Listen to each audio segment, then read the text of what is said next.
Bueno, hay algunas veces en la vida que uno está feliz, dichoso y que tiene motivos para estar. Primero, gracias por decir sí.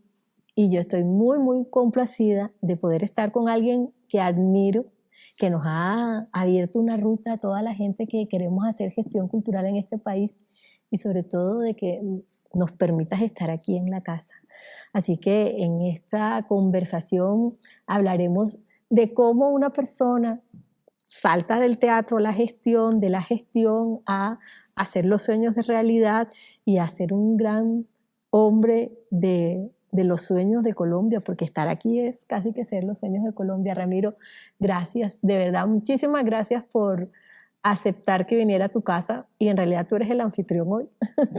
No, gracias a ti, es un gran gusto tenerte. Bienvenida siempre al Teatro Mayor y me encanta estar contigo, que también has tenido una gran trayectoria en el campo de la cultura, has abierto tantos campos, has tenido experiencias en la parte de Barranquilla, en la parte del departamento, en otras actividades y bueno, has también ayudado a construir este espacio y este ecosistema de la cultura que requiere de tantos aspectos para poder impulsar la creatividad, que es lo que distingue este país. Dijiste ahora una palabra clave y es eso, el ecosistema, porque es que no estamos aislados, no estamos solos, dependemos los unos de los otros, pero parece que cuando uno se sienta a hablar con alguien o cuando hablamos del ejercicio de la gestión pública o cuando hablamos de la gestión de gobierno, nos vieran a los de la cultura como una cosa rara. Yo creo que son prejuicios que por fortuna se van acabando, ¿no? Yo recuerdo al principio de mis actividades públicas llegar y como que la gente me dijera, bueno, es que esta cosa de que vienen a pedir por los poetas. Entonces, sí, obviamente es también por los poetas, pero nosotros somos un sector que producimos riqueza, que producimos empleo y además que contribuimos a hacer mejor la vida en el país, ¿sí? Que mantenemos vivas las culturas, que las enriquecemos, que permitimos el diálogo de las culturas, sí, que construimos todos los días desde nuestro sector una sociedad mejor, una sociedad más incluyente, más participativa, más democrática. Entonces, esta discusión se acaba cuando uno puede ir con el ministro de Hacienda o con el presidente de la República y decirle, mire, nosotros en las últimas mediciones que se hicieron gracias a la cuenta satélite, pues el sector de la cultura le aporta al Producto Interno Bruto de este país más del 3%. Y estamos por encima, por ejemplo, de sectores como los restaurantes y los bares, ¿sí? Entonces, nosotros lo que también necesitamos es una serie de estímulos como tienen esos sectores, ¿sí? Que producen, que le aportan menos al Producto Interno Bruto que el sector de la cultura. Entonces cambia el diálogo, ¿no? Y de eso es de lo que se trata, ¿no? O sea, nosotros somos un sector muy importante en el país, somos un sector fundamental para construir una nueva sociedad. Eso de cambiar el diálogo, yo quiero primero, me imagino que los que se topan ahora con esta conversación que tenemos dirán, wow, Ramiro Osorio, pues me pasa a mí, tú eres un hombre muy importante en América Latina, tú eres en Iberoamérica, ni siquiera en América Latina, en Iberoamérica, cuando te relacionamos con la cultura. Pero eso de cambiar el diálogo, ¿cómo fue cambiar ese diálogo de ser un hombre de teatro? Contémosle a la gente ese Ramiro del teatro, ese Ramiro que se abrió espacio, que estaba en las tablas, que estudió, que luego de estudiar crea su propio grupo, porque desde muy joven siempre has estado creando espacios. ¿Cómo fue cambiar ese diálogo? ¿Cómo fue ese chip? ¿Cómo fue llegar a casa y decir, no, yo como que me voy por los mechudos del teatro? Yo tuve una epifanía, podríamos decirlo así, porque yo estudiaba en el Colegio San Bartolomé de la Merced y formaba parte del grupo de teatro. Y entonces fuimos a actuar cuando yo tenía 8 años al Teatro Colón. No sé por qué razón. Imagino que sería como un evento de los colegios de Bogotá, en fin. Pero fuimos a actuar y para mí ese momento me marcó la vida de manera decisiva. ¿A los 8 años? 8 años. Yo cuando sentí lo que era esa relación no voy a decir un artista, yo era un niño, ¿no? Pero de la persona que está parada en el escenario frente al público, Sentí que ese acontecimiento valía toda la pena y ahí tomé la decisión de que me iba a dedicar a eso siempre. Y después, pues, a la medida en que fui, yo siempre en el colegio estuve en el tema del teatro, del recitar, de la poesía, etcétera, etcétera. Y en el colegio ya formé mi primer grupo cuando ya estábamos en el bachillerato y entré muy pronto a hacer los talleres de teatro de la Mama. Y ahí era muy interesante porque nosotros a la vez que nos iban enseñando pues, los temas teatrales, teníamos que hacer una cantidad de actividades, como empezar al principio, limpiar la sala, limpiar los baños, después la ropa, lavar, planchar, organizar el vestuario, después hacer taquilla. Y entonces, bueno, a mí me fue dando todo esto una formación que es lo que primero me produce un inmenso respeto todas las tareas de las personas de la cultura, porque las conozco desde lo más esencial. O sea, a mí nadie me va a venir con el cuento de que esto no se puede hacer en un teatro, porque yo de la verdad sí sé cómo resolver todos los problemas de un teatro. Y ahí, entonces, después entro a la universidad, entro a la carrera de letras, pero también a los talleres de teatro. Creo mi propio grupo y empiezo a entrar sin proponérmelo en la gestión. O sea, si quería que mi grupo tuviera una sala, si quería comunicar las obras que hacíamos, si queríamos que viniera el público, pues había que conseguir recursos, había que aprender a comunicar, había que tener ideas, había que saber conseguirse una sala.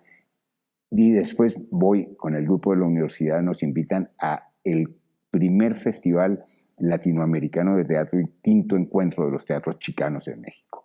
Y ahí hacemos una gira de 3 meses, de 6 meses, 3 en México y 3 en Salvador, Guatemala y Honduras. Y ya ya hice toda la gira. No solo iba como actor, sino que produje toda la gira.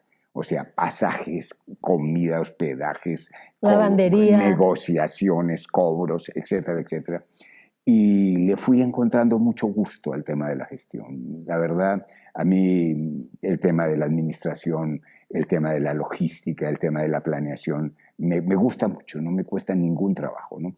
Y seguí con el tema del teatro, actuando, actué hasta que eso era posible. Ya después no, porque la gestión... ¿Pero por qué? Pues porque para ser realmente un actor de verdad, te tienes que dedicar exclusivamente a ser un actor de verdad.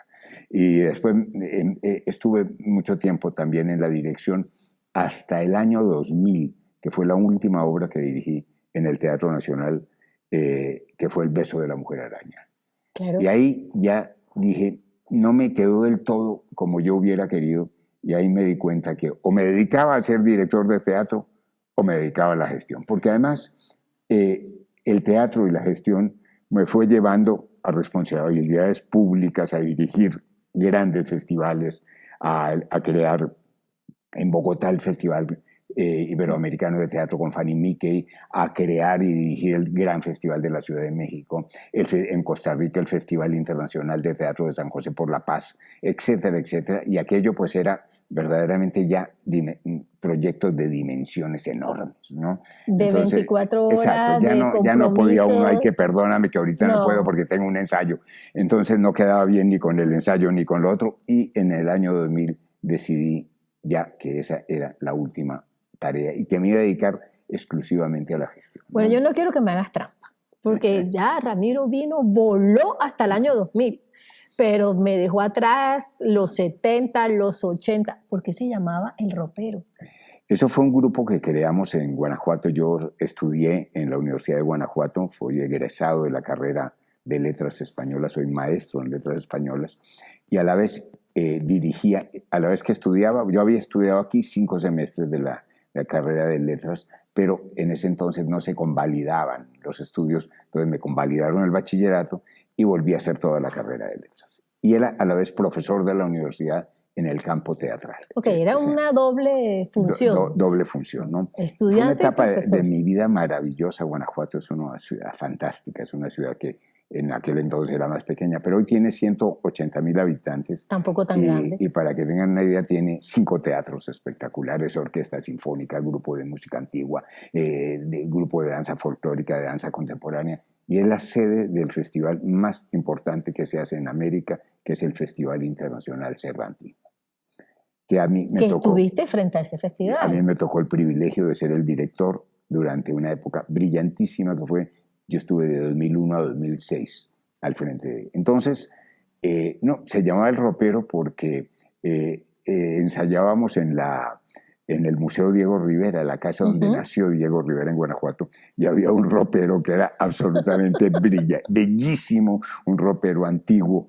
Y un día, haciendo como para una obra, haciendo como un escenario, le colgamos adentro unos reflectores al ropero. Más la ropa, el vestuario y todo. Dijimos, es que esto es un grupo de teatro. Sí, un grupo de teatro es un espacio donde cabe todo esto, ¿no? Y por eso se llama El Ropero. Y con ese grupo hicimos el país entero. Hicimos México, hicimos funciones, montábamos obras para niños, para jóvenes, para adultos, hicimos teatro de títeres, bueno, hicimos de todo tipo. Esa fue una época muy bella de la vida, en donde en una ciudad como esa alcanzaba el tiempo para todo, para estudiar, para leer, para crear, para tener un grupo de teatro, para amar, para ser papá. Ahí nació mi niña, mi hija, cuando estábamos en ese proceso. En fin, fue una época muy bella y además muy pedagógica y muy constructiva de la vida, porque ahí era actor, director, promotor, organizador y papá. Y papá y todo, ¿no? Era una época, fue una época importante, bueno, todas las épocas importantes. ¿Recordarás algún poema del colegio, de cuando eras declamador del colegio? Hay un poema que te marca. Hay un poema que recuerdo y que me ha marcado siempre, que es El sueño de las escalinatas de Jorge Salamé. ¿Sí? Recordarás que es un poema que él escribió como en los años 50, en donde él va a las escalinatas en la India y llama a todos los pueblos de condición contradicha a una gran audiencia. Y entonces, bueno, voy a decir unos pequeños versos que me acuerdo. Por ejemplo, cuando habla de Colombia, dice: que cada palabra mía fuese ahora como piedra de 100 filos, que abra el corazón y henda los pechos, porque mi pobre corazón está llagado y desnudo, viendo llegar a las escalinatas la delegación de mi pueblo, mi más inmediata semejanza. Helos ahí entre taciturnos y atónitos, doblegados bajo el peso de su propia sangre. En fin, por ahí seguramente cambié algunas palabras. Pero ese es el espíritu, ese es el espíritu y ese es el poema que recuerda. Bueno, podemos hablar de poesía, podemos hablar de literatura, pero ya tú nos metiste ahorita en eso, en el tema de la gestión, en el tema del ejercicio de la gestión.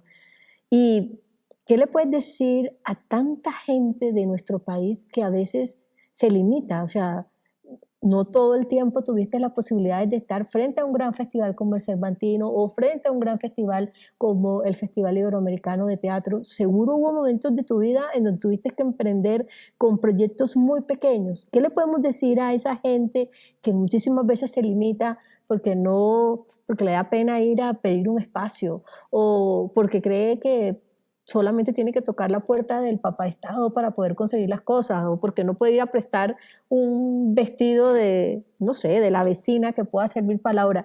¿Qué le podemos decir a esa gente que a veces se nos limita? Es que la mayor parte de mi vida ha estado con proyectos pequeños, ¿sí?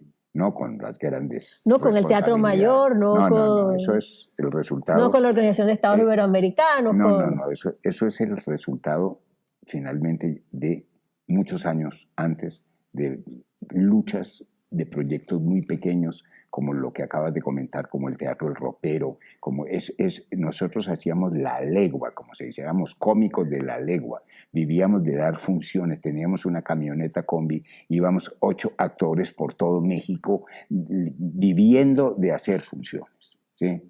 Levantando en los lugares más insospechados y más increíbles nuestra escenografía, nuestro teatro, nuestro ¿cómo se llama? Espacio del teatro de muñecos, etcétera, etcétera, nuestro escenario, ¿no? Entonces, ¿qué les diría? A ver, yo lo que he aprendido después de tantos años, y lo quiero decir con modestia, es: uno tiene que tener algo que contar. Eso es lo que importa. O sea, un espectáculo, un proyecto cultural parte de que uno de verdad tenga algo que decir, algo de verdad potente que decir, personal o de grupo. 2, uno tiene que saber cómo decirlo, tiene que saber decirlo bien. ¿Sí? Eso quiere decir que uno se tiene que haber preparado para ser actor, pintor, músico, lo que sea, pero que tiene que haberse preparado. Lo que pasa más allá y lo que logra más apoyos en general, no en todos los casos, porque hay muchas injusticias, es lo que de verdad tiene calidad, lo que de verdad tiene pertinencia, lo que impacta, ¿no? No recuerdo de quién es la frase esa de que decía, yo no hablo, sino enriquezco la vida. Prefiero callarme. Claro. ¿Sí? O si no enriquezco la realidad, o si no enriquezco el idioma. Entonces, yo creo que el tema de la responsabilidad de los artistas es enriquecer la vida, transformar la vida, ¿sí? Y los proyectos que tienen esa singularidad y que están expresados por artistas y además impulsados por gestores debidamente preparados, que son absolutamente comprometidos con su tiempo, esos proyectos salen adelante. ¿Qué les diría yo? Hay que creer. Si uno cree, se presenta ante una institución, ante un patrocinador, pero cuando uno va y una cosa y empieza un poco como es tan colombiano, le voy a traer un proyectico y tal. No, a mí me dicen un proyectico, ¿sabes qué mejor? Yo creo que ve a ver otra persona. A mí no me gustan los proyecticos, a mí me gustan los proyectos. Claro. Sí, a mí me gusta cuando viene gente y me dice, ¿sabe qué? Mire, es que este proyecto va a inaugurar una mirada sobre la realidad colombiana desde los lenguajes artísticos. Entonces ahí está mi atención. Ya me empieza a interesar. ¿Sí me entienden? Entonces, lo primero que tenemos que tener es seguridad en lo que hacemos, ¿sí? Hacerlo bien, gastarnos el tiempo, estudiar, ser juiciosos, ¿sí? Este es un mundo donde hay tanta creatividad. En este país tenemos tanta creatividad. Entonces, lo que se destaca es lo que está bien hecho, lo que está hecho con pasión, lo que está hecho con personalidad, ¿no? Ese es exactamente. Y cuando nosotros, que programamos espacios de estos, ¿qué buscamos? Eso, buscamos lo singular, buscamos lo que de verdad nos da una mirada diferente de lo que está pasando. ¿Cuál es la función de un artista? Interpretar nuestro tiempo, interrogar nuestro tiempo, ¿sí? Problematizar al público sobre lo que pasa en nuestro tiempo, agregarle miradas, agregarle valor. Eso es la función de un artista.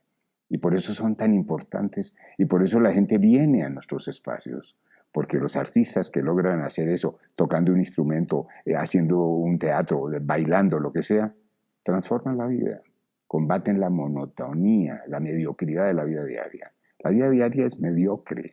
La gente para venir a este teatro a veces tiene que manejar 1 hora y media o tiene que llegar en un autobús durante 1 hora y media. Pero cuando llega aquí, nuestra responsabilidad es que lo que aquí pase, sí de verdad, sea mejor. Lo transforme, le cambie la vida. Que la vida diaria. Claro. En ese ejercicio de transformación y de leteo de mariposas, que ustedes hoy hacen una acción aquí y esa acción que pasa en las tablas se tiene que transformar en alegría, en amor, en quienes vienen. Hay una cosa y hay una palabra que de pronto hay que saber cómo interpretarla y es éxito. A veces nuestros artistas vienen y dicen, no, es que no he logrado el éxito y se comparan de pronto con una propuesta comercial. ¿Qué es el éxito en realidad? El éxito es una satisfacción profundamente personal en el caso de un artista o de un promotor, ¿no? A mí, por ejemplo, me da mucha tranquilidad hoy que cumplimos 13 años decir que tenemos éxito. ¿Por qué tenemos éxito en esta casa? Porque hemos sido capaces de consolidar un modelo de corresponsabilidad entre lo público y lo privado. Porque hemos logrado ofrecer más de 2.000 espectáculos con artistas de 64 países. porque hemos logrado estimular la creación de los artistas colombianos, porque hemos logrado que los artistas colombianos dialoguen y trabajen y compartan escenario con los mejores artistas del mundo. ¿En dónde veo eso? A veces viendo el Teatro Mayor, 1.300 personas a rebosar en festivales como el Festival Beethoven, donde hicimos 60 y pico de conciertos y tuvimos 50.000 personas en los conciertos. Pero también lo veo a veces en un concierto con 60 personas en esta sala o con 80 personas, por la calidad, por la profundidad. Hay procesos, por ejemplo, la música contemporánea. Nosotros hacemos con el Círculo de Música Contemporánea de Colombia una serie de conciertos y de grabaciones. Claro, eso no es Beethoven, eso no es Mozart, ¿sí? Eso es que a veces vendemos 30 boletas, ¿sí? Pero el solo hecho de haber podido permitir que esos músicos de Colombia hayan podido estrenar en las mejores condiciones, como todo lo que soñaron, su música, es más importante. Eso es el éxito. Eso es el éxito. ¿No? Cuando logras cumplir un sueño, cuando logras superar. ¿Qué es el éxito para mí?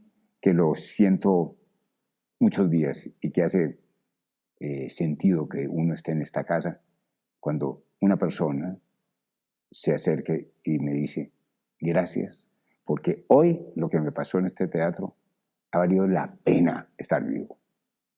Ese es el éxito. Qué maravilla. ¿Cuántas veces te han dicho no? Muchas, muchísimas veces. Además, el no es un tema muy importante para impulsarlo, para... Uno aprende de los fracasos, ¿no? Y de muchas veces. Un aprendizaje así particular que haya dolido, pero que haya sido muy importante. Eso es siempre, ¿no? El aprendizaje, a veces que uno está seguro de que va a tener un éxito impresionante, que lo que el programa que diseñó para acá llega y pues vendiste 100 boletas de una sala de 1.300. Fracasó.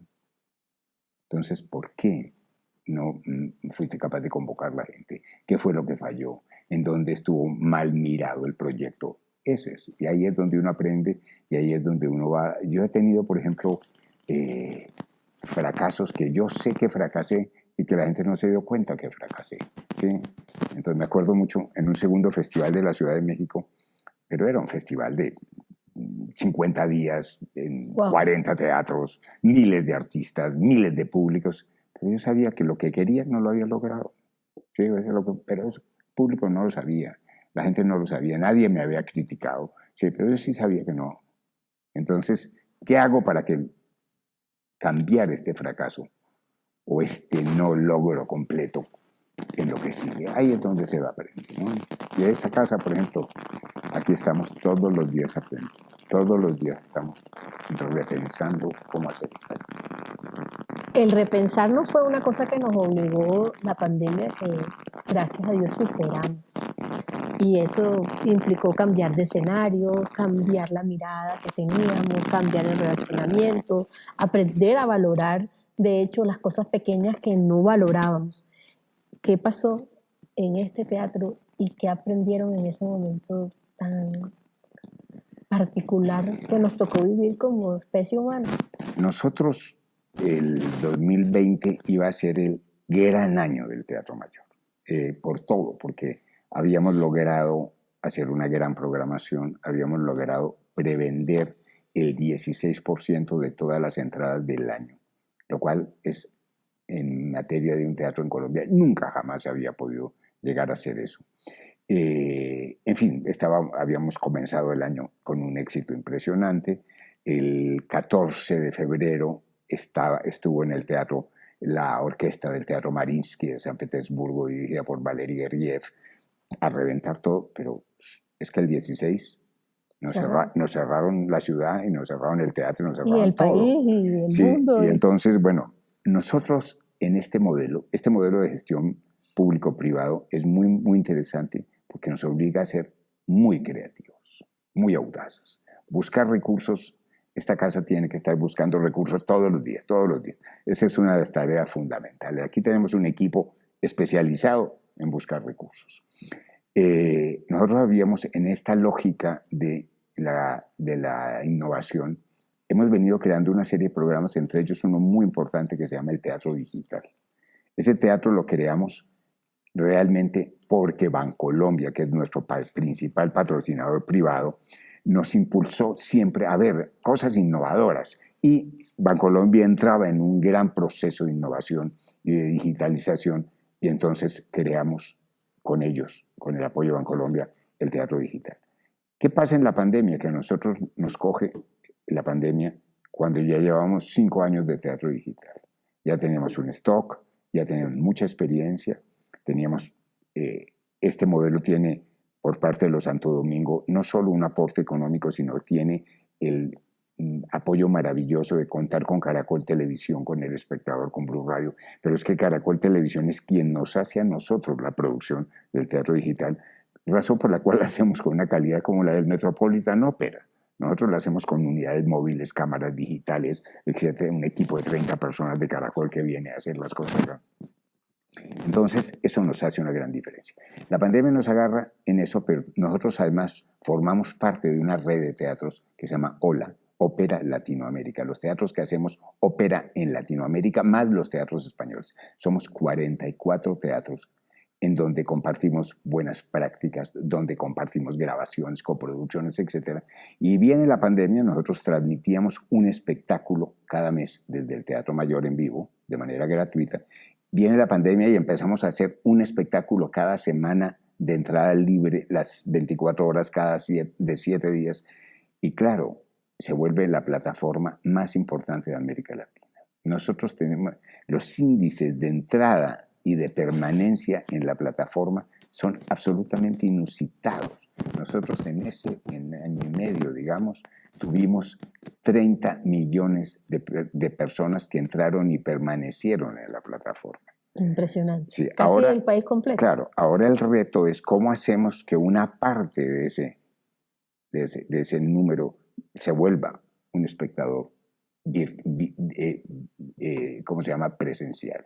¿Y nosotros qué pasó después de la pandemia? Pues que nosotros nos quedamos totalmente mixtos. Nosotros ahora somos presenciales y virtuales, ¿no? Entonces nosotros mantenemos la plataforma, producimos todo en la idea de que también tenemos que estar en la virtualidad. Cambiamos nuestra manera de trabajar ahora en mucho trabajo desde casa, en muchas personas del equipo trabajan unos días en la casa. En fin, nos hemos vuelto en ese sentido más innovadores y más corresponsables para desempeñar nuestra función. Hemos logrado entender que hay algunos equipos que pueden trabajar perfectamente en la casa y que funcionan mejor porque requieren de creatividad, de estar en un espacio de concentrados, etcétera, etcétera. Todo eso nos dejó la pandemia, pero también nos dejó un hueco grandísimo, ¿no? Es que hemos perdido una parte del público muy importante. Para tener una idea, nosotros en 2022 vendimos 30.000 entradas menos que en 2019. Entonces nosotros no podemos no tener esas 30.000 entradas porque se nos hace un hueco financiero importante. Nosotros tenemos que recuperar eso.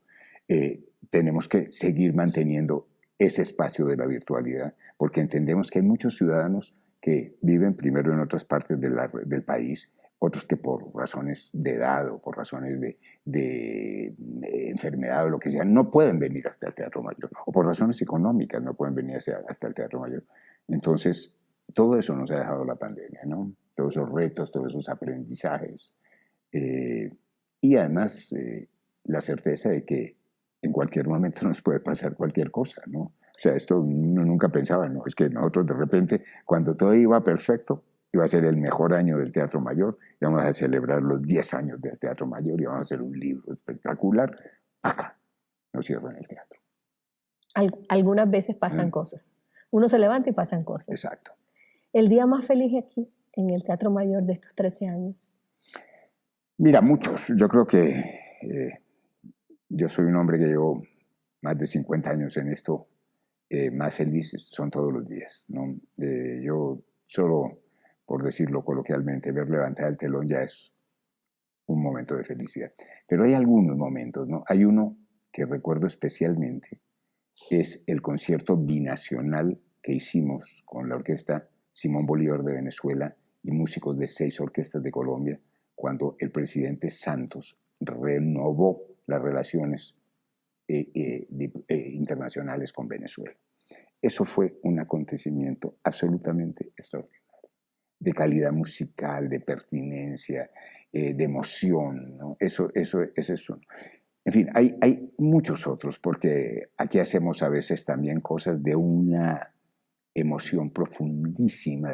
Recuerdo, por ejemplo, la gran misa de Mozart que hicimos con el Ballet de Leipzig y con la Orquesta Sinfónica Nacional de Colombia en el Foso, o producciones como una que vamos ahora a reponer por cuarta vez, una Carmina Burana, una producción del Teatro Mayor escénica, que sin exagerar, yo he visto varias, pero esta es una de las mejores producciones que he visto en mi vida, ¿sí? En el mundo, ¿sí? En fin, son momentos, por ejemplo, de inmensa emoción, un concierto de Misha Maisky. Shamaisky es uno de los más grandes violonchelistas del mundo, solo él tocando en el Teatro Mayor. Un señor solito, sentado, tocando su violonchelo para 1.300 personas. Impresionante. Un acontecimiento absolutamente de vida extraordinaria. Acabamos de tener el domingo pasado el concierto de homenaje la celebración de los 80 años de Teresita Gómez con la Orquesta Filarmónica de Mujeres. Una cosa inimaginable de emoción. Primero ver una orquesta filarmónica solo de mujeres y dos, tocando Teresita Gómez con esa orquesta. No, en fin, esta casa es así, esta casa, todos emociones, todos los días hay emociones. Recuerdo un espectáculo que hicimos con una artista colombiana que vive en Francia sobre el tema del secuestro y sobre el libro de Ingrid Betancourt. Y aquí vinieron algunos de los que habían sido secuestrados y que habían estado 5 o 7 años secuestrados por las FARC. Y era un espectáculo sin palabras de imágenes. Este espacio estaba convertido en un 360 grados, o sea, proyectores por todos lados, olores, o sea, un espectáculo que te hacía oler la selva. Wow. ¿No? Entonces sentía uno lo que era el secuestro, metido en eso, sensaciones, en fin, aquí le apostamos a todo. Pues esto es una vida de película. Con cada una de estas emociones. Sí. Es un privilegio uno estar en una casa de estas cuando uno ama esto y cuando esto es la vida, porque para otros es un castigo tener tantas responsabilidades, tener que dedicar tantas horas a esto, porque a esto pues hay que dedicarle. ¿Cuántas horas al día? Pues mira, lo lógico es que un director de una casa como estas pues venga por la mañana porque hay que trabajar todo el día, pero que también esté por la noche, ¿no? Entonces yo hay jornadas que empiezo a las 9, 10 de la mañana y termino a las 11 de la noche, ¿no? Sí. Pero cuando hay felicidad, todo vale la pena. Bueno, esto es una vida maravillosa, esto es de película, esto es fantástico. Además, Ramiro ha estado en Costa Rica, ha estado en México, toda tu vivencia de México, bueno, toda tu relación con los estados iberoamericanos. Pero como aquí nos estamos devolviendo y volviendo a avanzar en el tiempo, 1991. ¿Qué pasaba en Colombia en ese momento? ¿Qué se vivía aquí? Bueno, se vivía... Digo que se vivía aquí porque tú no estabas aquí. ¿Qué se vivía aquí? ¿Cómo lo veías desde allá? ¿Cómo lo veías desde México? Bueno, se vivió un momento absolutamente trascendental de Colombia. Cómo ser capaz de reorganizar este país, de darle una nueva institucionalidad, de cómo desarrollar los derechos, de cómo enfrentar el tema del narcotráfico, que era verdaderamente brutal. Y yo lo vivía en la medida en que hacía el Festival de Teatro desde el año 88, 90. Entonces vivía en México, pero vivía también en Bogotá. Entonces lo viví de manera muy cercana. Esa fue esa época donde mataron candidatos presidenciales, bueno, donde era verdaderamente el narcotráfico de verdad enfrentado al Estado, intentando tomarse de manera decidida el Estado colombiano. Entonces yo viví con mucha ilusión todo el tema de la Constitución del año 91. No sé si fue el gran esfuerzo, el más admirable esfuerzo que me haya tocado a mí en la vida de construir un país democrático, ¿no? Y a mí me toca pues el inmenso honor de que me llame el presidente Gaviria. Eso te iba a preguntar. Sí. No había celulares. ¿Cómo fue? ¿Fue una llamada telefónica? ¿Fue un fax? Sí había ya celulares. No, bueno, sí, ya había celulares. Yo me acuerdo que hacía yo el Festival de la Ciudad de México y yo creo que en el 89 ya había uno que eran como una especie de ladrillos, así grandísimos, me acuerdo que había. ¿Te llamó a dónde el presidente? No, César Gaviria en ese momento. Sí, yo conocí al presidente desde antes de ser presidente, por razones de familias y eso.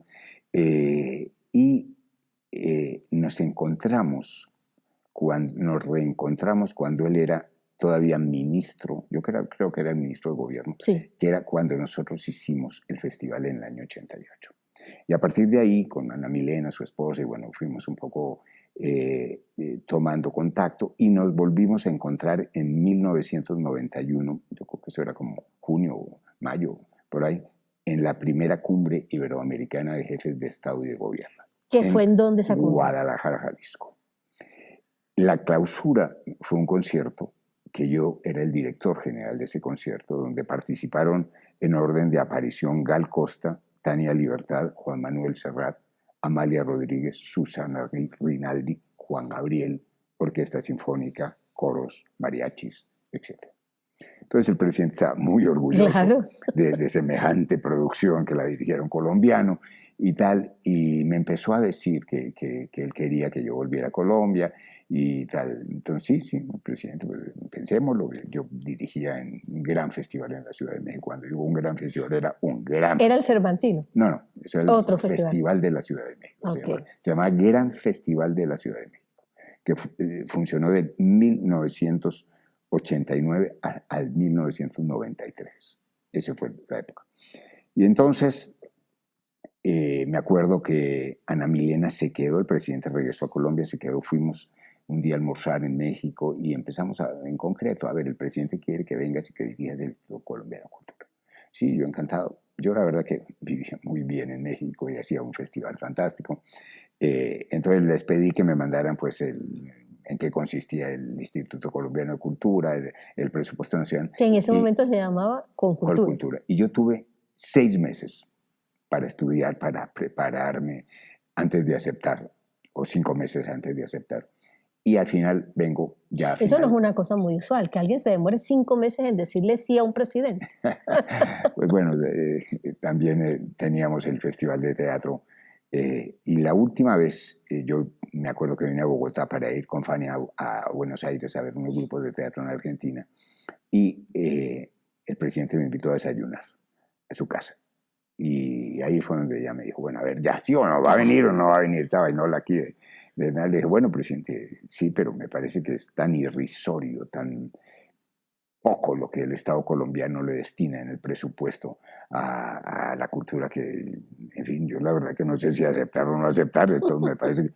Y entonces me dijo, en palabras de él, que es un personaje tan especial y tan discreto en sus palabras, me dijo, si usted se viene, yo le pongo tiempo. Y yo entendí que sí, y transformamos con el Plan Nacional de Cultura 92-94, transformamos realmente la institucionalidad cultural. Todo lo que está en ese plan fue después consolidado en la Ley General de Cultura. Ese plan creó las salas concertadas, todo el sistema de concertación, todo el plan, los estímulos, premios nacionales, las becas de creación, todo eso se creó en ese momento. Los fondos mixtos, empezamos a preparar los proyectos de ley que después sirvieron para la Ley General de Cultura, entre muchas, el programa CREA, que fue absolutamente maravilloso, que fue ese plan, ese programa que permitió el reconocimiento a todas las culturas de Colombia y el valorar por parte de los ciudadanos a sus gestores y a sus actores culturales. Y en fin, fue una época muy afortunada trabajar con el presidente Gaviria en ese momento y crear las bases para la nueva política cultural de Colombia. Institucionalidad, ¿qué es eso? ¿Cómo se come? ¿Cómo se logra?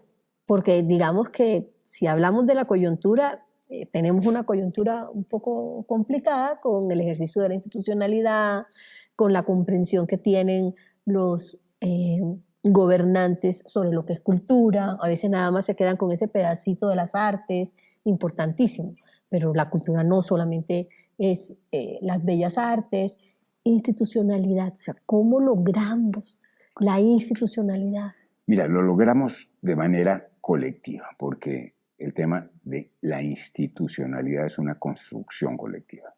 Y en el caso nuestro de cultura fue absolutamente ejemplar. Para la elaboración de los proyectos de ley general que nosotros dejamos hecho y que después, cuando entra el presidente Samper, se retoma, el presidente lo toma como un compromiso político y con una convicción absolutamente visionaria, ¿sí? De hay que hacer una ley general de cultura que esté de acuerdo con los derechos, con la complejidad de este país multiétnico, pluricultural, que esté con el mundo, con lo que está pasando en el mundo. Entonces tiene que ser un proceso de construcción colectiva, ¿no? Nosotros, sin exagerar, más de 10.000 personas participaron en todo el país con asesores, con expertos en la construcción de esta Ley General de Cultura. Ley que requirió de 2 legislaturas para salir adelante. Fue un proceso complejísimo. Yo tuve pues el honor de ser el asesor presidencial para la Ley General de Cultura.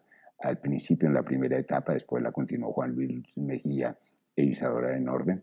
Fue un proceso absolutamente maravilloso. Entonces, la institucionalidad parte primero de tener una normatividad sólida.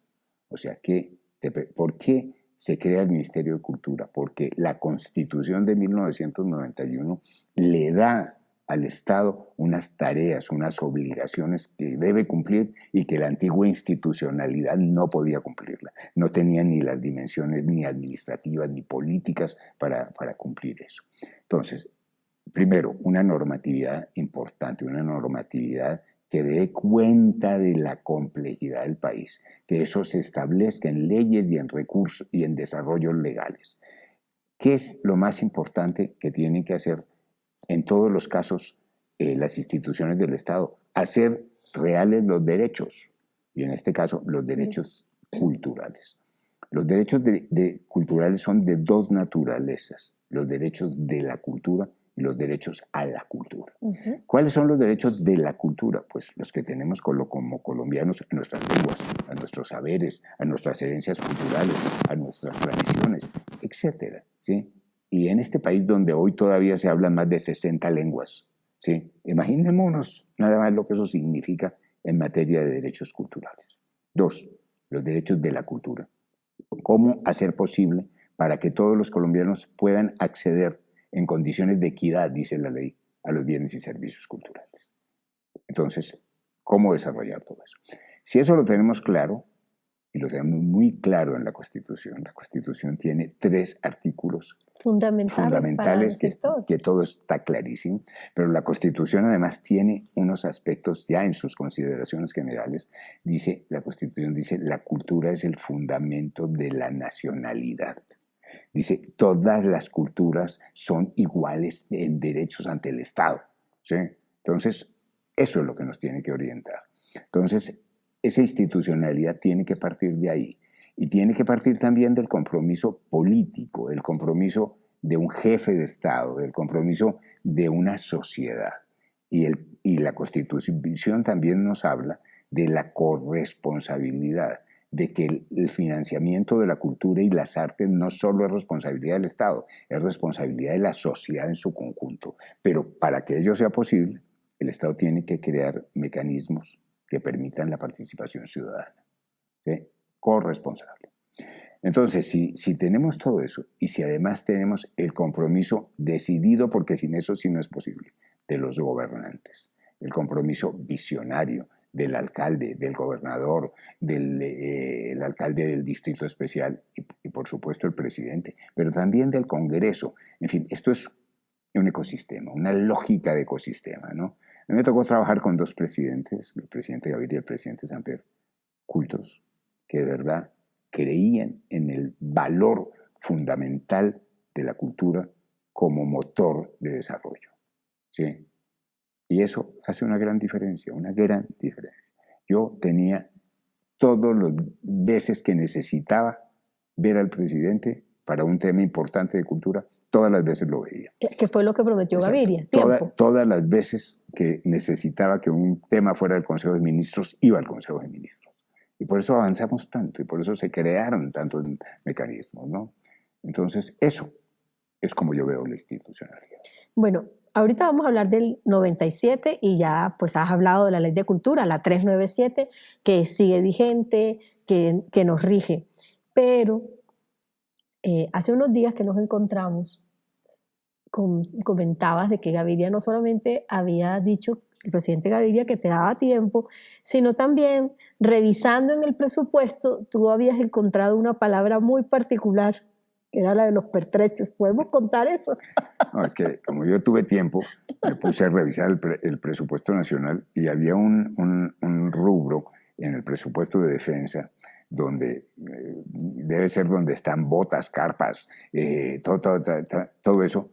Yo no me acuerdo cómo se llamaba, pero algo así, y pertrechos, ¿no? Y ese presupuesto era, en ese momento, igual a lo que yo le iba a pedir al presidente que aumentara el presupuesto de Colcultura.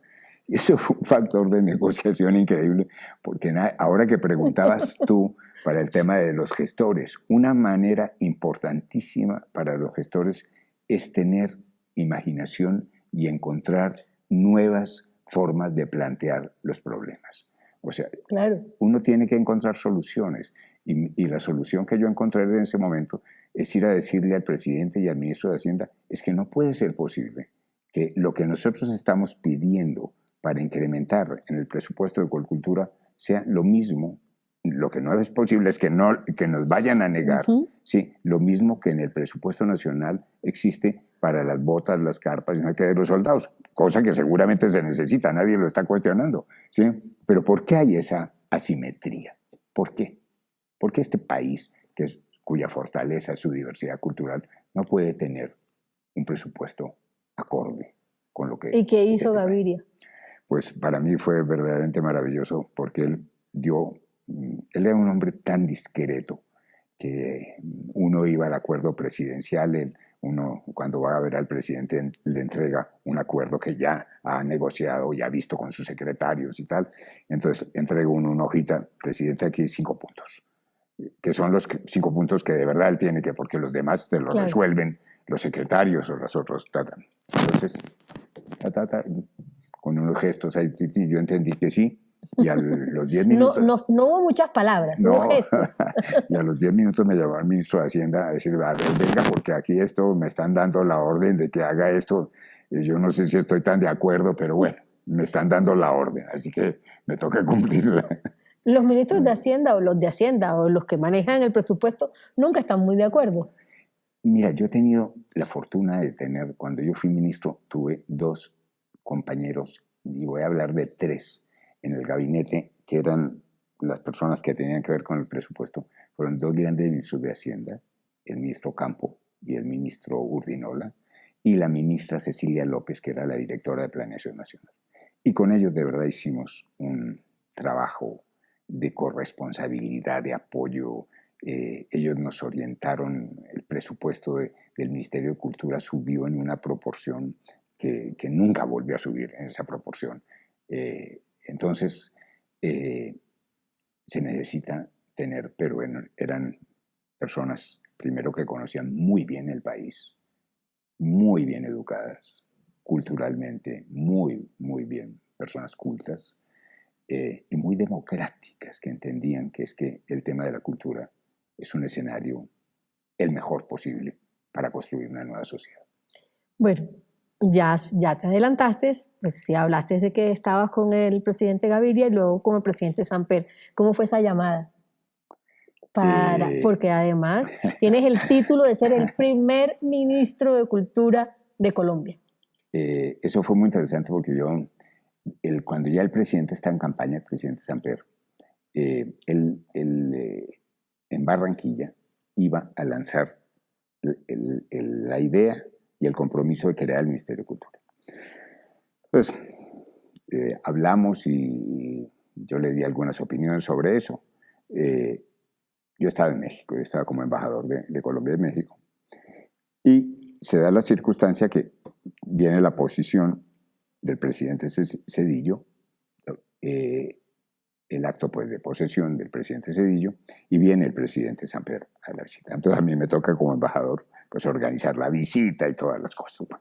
Que además debe ser una visita con todo el encanto de un hombre de la cultura recibiendo a un presidente. Sí, la verdad, ¿no? Que sí, la verdad que... No es una visita cualquiera, no es un embajador formal que hace una copa de vino y me ya. acuerdo que en la casa, en la residencia de Colombia, donde yo vivía, le hice una recepción al presidente, donde de repente empezó a bajar por las escaleras de la residencia el ballet de Veracruz. Wow.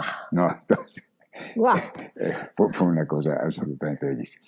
Pero a mí me llamó mucho la atención, se encuentran los dos presidentes, ¿no? El presidente además fue el primero, nosotros fuimos los primeros que presentamos los actos de condolencia cuando mataron al candidato presidencial Luis Donaldo Colosio, fuimos los primeros que entregamos la carta de felicitación al nuevo candidato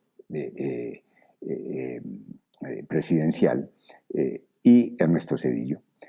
Yo había conocido al presidente Zedillo aquí en Bogotá, porque él vino a inaugurar la Feria del Libro de 1993, donde México fue el país invitado de honor.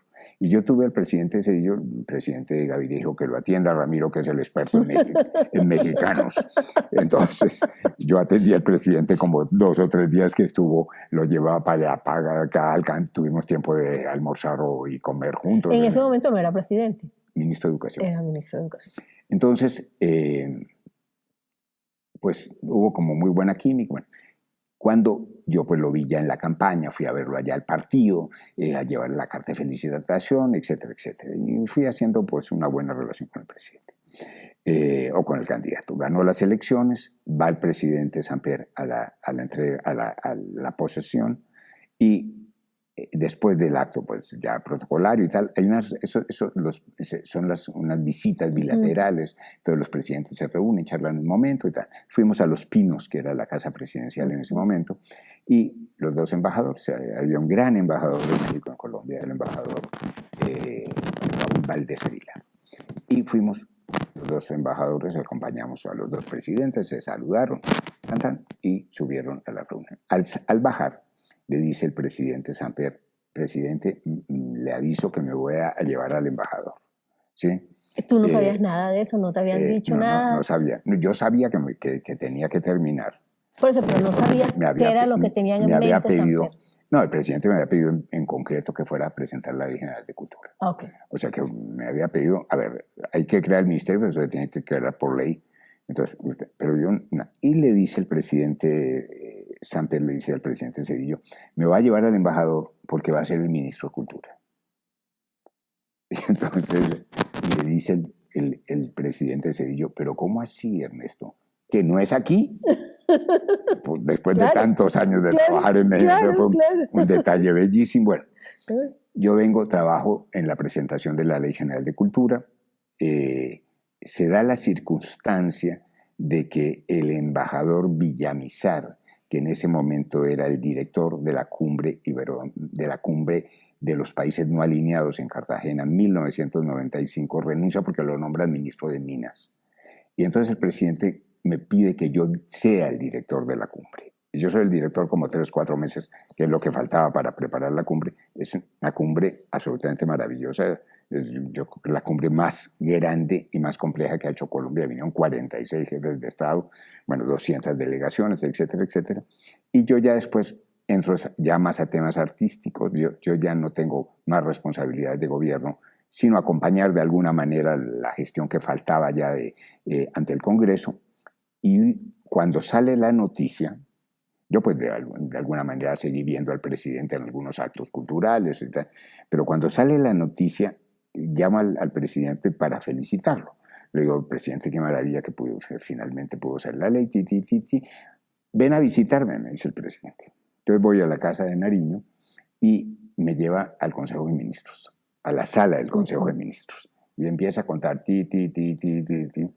¿Cuántos ministerios había en ese momento? El 16. Porque el presidente es un hombre, Samper, hombre súper imaginativo, muy inteligente, de verdad. Cuenta y llega al 17 y me dice: ahí te vas a sentar tú. Wow. pero no le puedes decir a nadie. Qué maravilla. Hasta que yo diga, no le puedes decir a nadie. Uh-huh. Y así fue. Qué maravilla, ¿no? ¿Qué sentiste en ese momento? No, pues una gran emoción, un gran compromiso y también tuve unos días de irme preparando, pensar quiénes podían acompañarme en el equipo del ministerio, en fin, tuve como un par de semanas. Guardé de tal manera la noticia. Yo trabajaba con Fanny Mique en el Teatro Nacional y en el festival. Y un día baja Fanny hecha un basilisco. Yo tenía mi oficina en el segundo piso y en el tercero, pero hecho un basilisco. ¿Cómo así que vas a ser el ministro de Cultura y no me habías dicho? Porque imagino que sabías que ibas a ser el ministro de Cultura. ¿Sí? ¿Y por qué no me dijiste? Dije, porque si te hubiera dicho, hubiera sido una noticia nacional. Y ni a ti ni a mi mamá les podía contar porque hubiera sido una noticia nacional. Así que el presidente me pidió discreción y no tenía otra que ser discreto. Claro.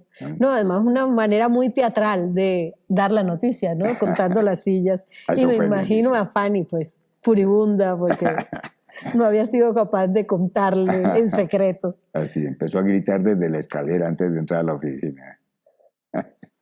Bueno, vuelvo a esa palabra que habíamos dicho. ¿Cómo ves en este momento el país? Estamos pasando por un momento difícil, pasamos la pandemia, los presupuestos locales se reducen, y lo digo porque lo vivo, ¿no? Hay grandes dificultades, tenemos cada vez mayores procesos territoriales, a veces es desde el Estado muy difícil hacer los procesos territoriales. De hecho, yo le digo a la gente cuando voy a los municipios, les agradezco porque ustedes hacen gestión a pesar del Estado. A pesar del gobierno, se dan todos estos procesos en la Colombia profunda. Son 22 municipios, muchos de estos municipios con unos presupuestos bajísimos. Hay municipios en donde no se llega ni a 40 millones de pesos anuales a un presupuesto de cultura. Aún así, tú ves un gran movimiento territorial. ¿Cómo ves el país? ¿Cómo ves el país luego de los 26 años de la institucionalidad y de haber creado el Ministerio de la Cultura, hoy Ministerio de las Culturas, las Artes y los Saberes? Creo que es el momento más complejo que yo haya vivido en mi vida como ciudadano es el de más retos, el de este país inevitablemente necesitaba cambiar en muchos sentidos. No había tiempo de espera. Me parece que lo que ha emprendido el presidente Petro es esa cruzada de cambios. No había espera. La dimensión, la magnitud, la velocidad de esos cambios, pues dependerá mucho de su capacidad de política y de su capacidad de gobierno. Pero no hay manera de esperar que este país cambie, porque si no esto va a ser invivible. Esta sociedad no puede ser más injusta. Esta sociedad tiene que construirse de otra manera, ¿no? Entonces, lo veo en un momento de grandísima complejidad, ¿no? En donde yo conozco al presidente Petro porque él cuando era alcalde de Bogotá, él presidía la Junta del Teatro, ¿no? Claro. Tuve oportunidad de hablar con él, un hombre muy inteligente. Tengo la certeza de que es realmente un demócrata y tengo la esperanza de que será capaz de sacar adelante todos estos cambios, ¿no? ¿Qué pasa con el tema que tú entras del financiamiento? Sí, evidentemente hay los recursos que se necesitan. Vemos cuando están hablando de cuánto necesita para la salud, cuánto necesita para las pensiones, cuando estamos hablando de billones y billones y billones que se necesitan para sacar adelante. Sí, pero ¿por qué el tema de la cultura, que es un tema donde lo que se invierte es tan poco y se multiplica por tanto? ¿Por qué entonces? No llegamos ni al billón. Por eso, ¿por qué eso se vuelve un problema difícil de solucionar? Pues porque es un problema de comprensión del valor político y del valor estratégico de la cultura como sector. A mí me parece que si nuestros gobernantes en todos los niveles de gobierno que tenemos en el país entendieran ese valor estratégico, no estarían escamoteando los recursos. Es que lo que se pone en materia cultural es diminuto, de verdad, a lo que significa. El mejor ejemplo es esta casa, el Teatro Mayor. Cada peso que pone la alcaldía aquí se multiplica por 5. Pues es como decir, hombre, no pongamos ese peso. ¿Sí? ¿Qué hay en esta ciudad? En donde la ciudad ponga un peso y la multiplica por 5, nada. Así es. Entonces, Bueno, 1991 era un momento muy complicado del país, estaba el narcotráfico, era un momento además de miedos, ¿no? Porque la gente le daba miedo salir a la calle y porque a 2 cuadras podía explotar una bomba o donde uno estaba, un centro comercial.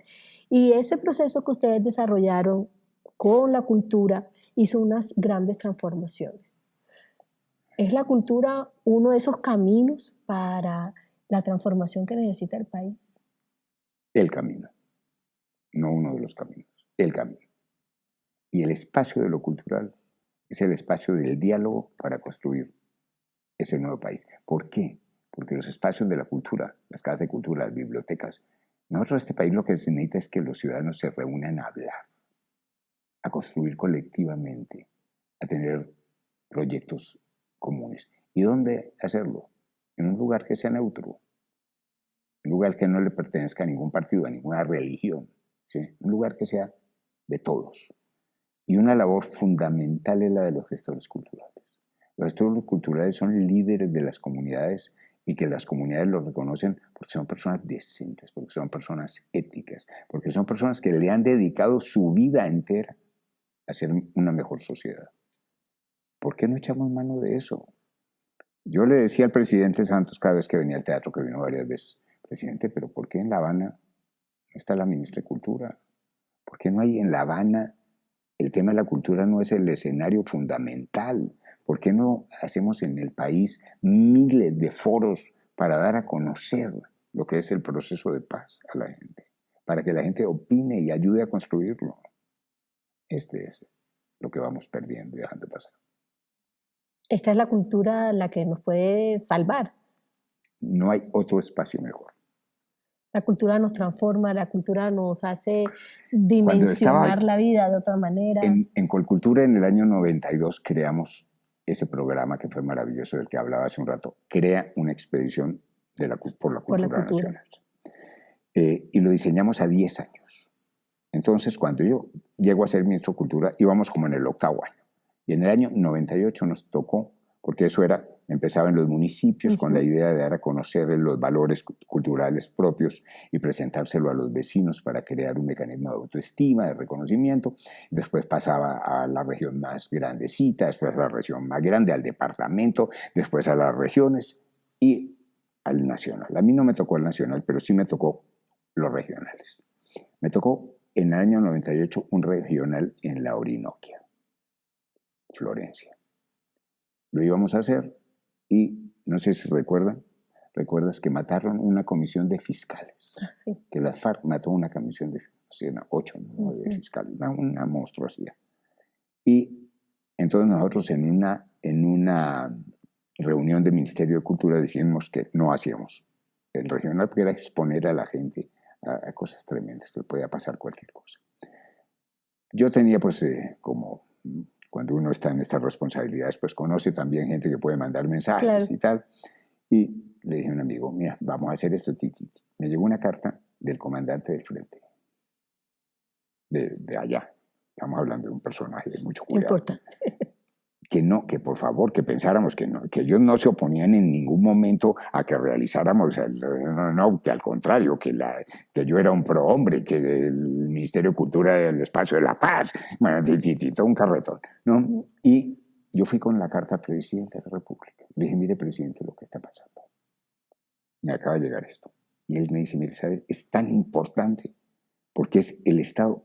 Era cuando se tomaban las FARC, se tomaban los cuarteles y secuestraban 50, 100 soldados, etc. Esa era la época en la que yo era corresponsal de televisión. Fue una época de Y entonces el presidente me dice, oiga, es tan importante esa posibilidad, mírelo con el ministro de Defensa, el ministro Echeverri.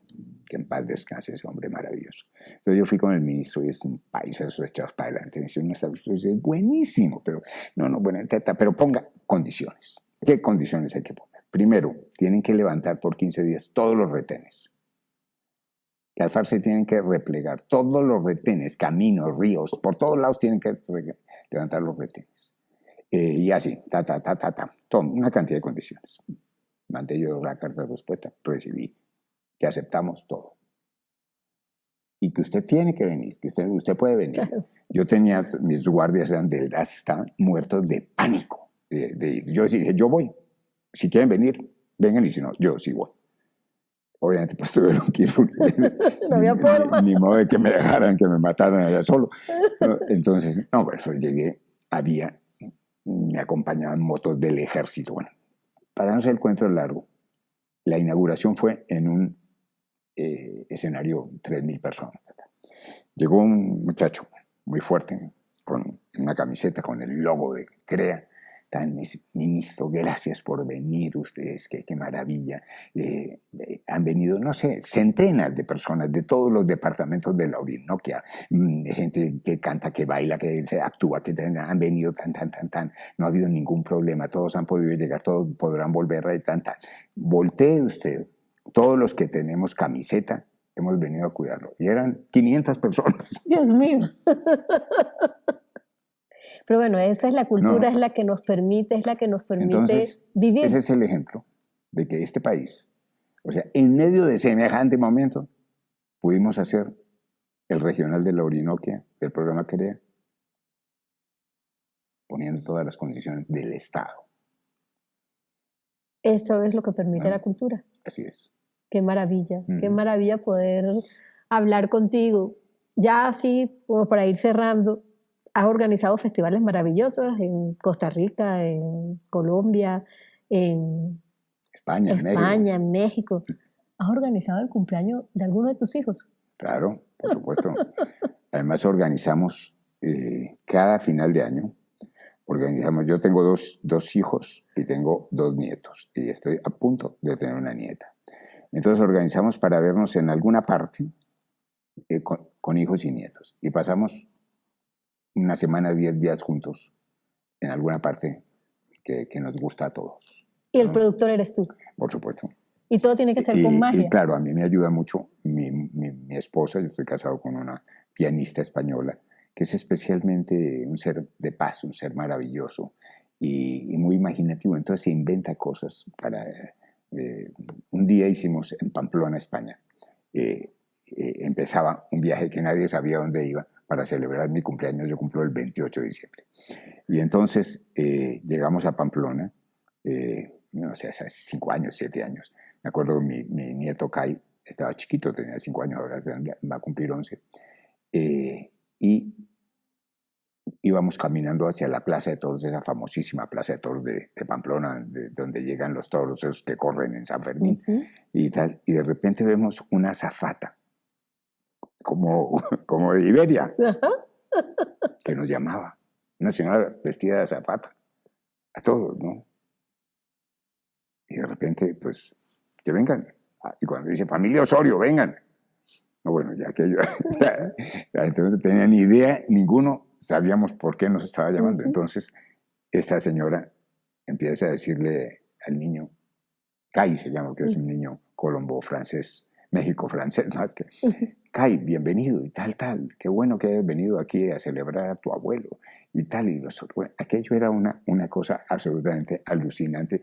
Nos llevó, nos paseó por todo Pamplona. Ahí hay un hotel donde Hemingway, el gran escritor, iba a vivir cuando eran las fiestas de San Fermín.